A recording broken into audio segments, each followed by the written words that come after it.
है मंगल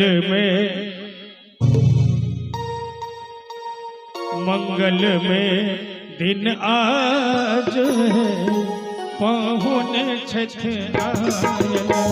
मंगल में दिन आज है पाहुन छठ आए। धन धन जागल भागी मन कमल फुलाए।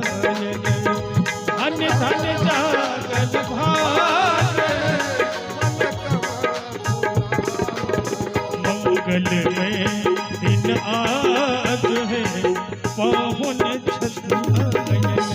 मंगल में दिन आज है पाहुन छठ आए।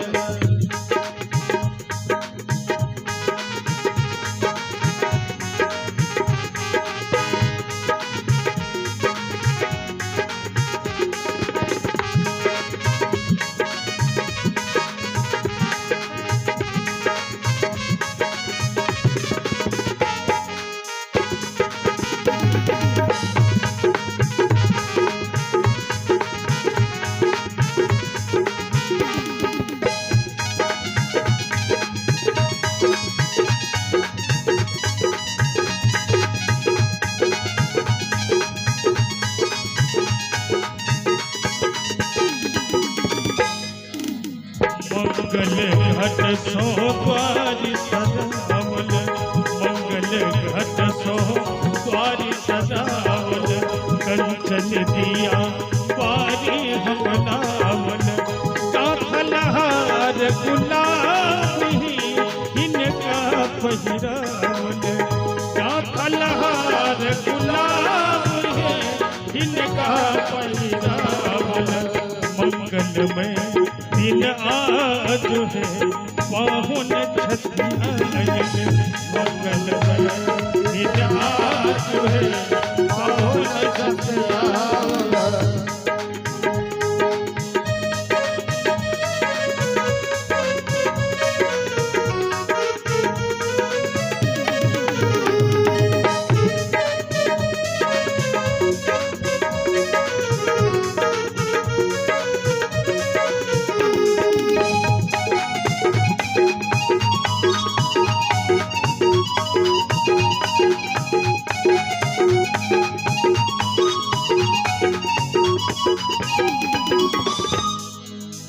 घर खाली बेसी अभिलाषा। घर खाली बेसी अभिलाषा। कभी भावन पर अकभी आशा।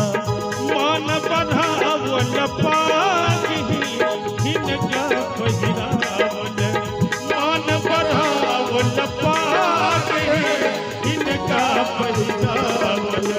मंगल में दिन आज है पाहुन छठ आए। मंगल में दिन आज है पाहुन छठ आए। मंगल में दिन आज है पाहुन छठ आए। मंगल में दिन आज है पाहुन छठ आए। हमारे इस चैनल राम भरोस ठाकुर को लाल बटन दबा के सब्सक्राइब करें व घंटी का निशान का बटन दबाएं ताकि सभी नई वीडियो आप तक पहुंच सके बिल्कुल मुफ्त।